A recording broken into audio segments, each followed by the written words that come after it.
कालबैशाखी खबर को नहीं आसिला सबुठु बड़ खबर जहाँकि राज्य में विभिन्न स्थान में आसंता 24 घंटा जाए ग्रीष्म प्रभाव जारी रहिबो। भुवनेश्वर स्थित आंचलिक पाणीपाग केन्द्र पक्षरु सूचना दिया जायछि।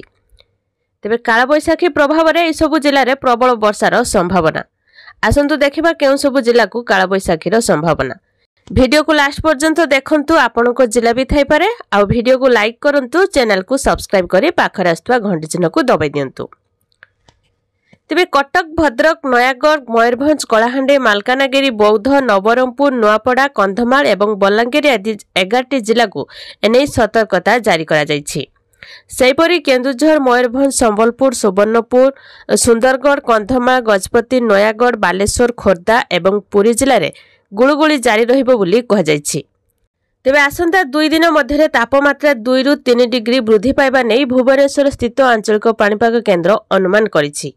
तेबे 2-3 दिन पर तापमात्रा सामान्य ह्रास पाइबार बोली पाणीपाग कार्यालय पक्षरु सूचना दिया जायछि।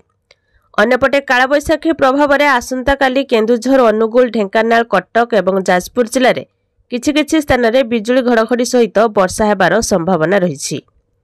एही समय किछि स्थान में 40 रु 50 किमी बेगरे पवन बहिबो एवं कुआपथर मध्य पड़िबार संभावना रहिछि। सारा राज्य में बढ़ुछि तातीर प्रकोप।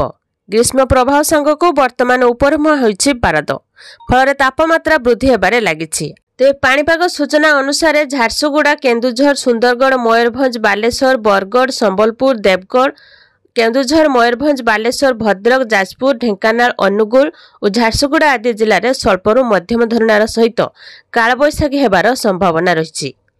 एसबु जिले में घंटा प्रति पवनर बेग 30 रु 40 किमी बहिपारे। तेणु एसबु जिला को येलो वार्निंग जारी होइछि।